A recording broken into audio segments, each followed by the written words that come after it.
Namaskaram, Jesus. Today, I would like to tell you that our God is Jehovah-Shalom. The name Jehovah-Shalom means the Lord is peace. The name appears in the book of Judges 6:24. So Gideon built an altar to the Lord there and called it the Lord is peace. When Israel was living in fear because of the oppression of the Midianites, the nation was very weak and inadequate for battle, and Gideon himself was in fear. Yet, in that very moment, God spoke peace into his fear. God appeared to Gideon and called him to deliver Israel. Gideon was afraid and hiding in winepress, but God reassured him, saying, "Peace, do not be afraid." After this encounter with God, Gideon built an altar and called it Jehovah-Shalom, declaring that the Lord himself is peace. God gave him victory over his enemies.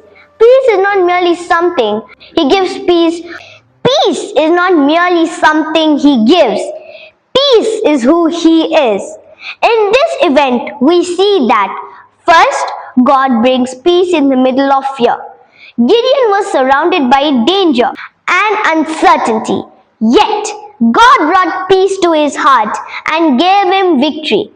Peace comes from God's presence. Secondly, peace comes from God's promise.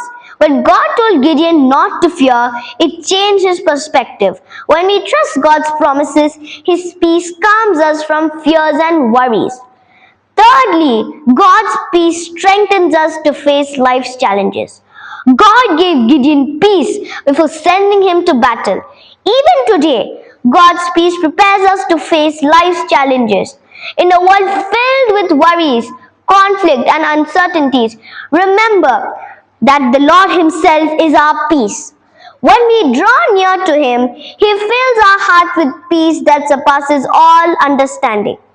We may face many battles in life like fear and uncertainties, but God's presence begins to quiet the inner storms.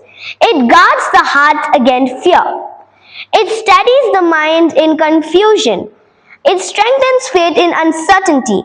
When Jehovah-Shalom stands with you, no storm can steal the peace that comes from his presence. Amen. Thank you and Namaskaram, Jesus.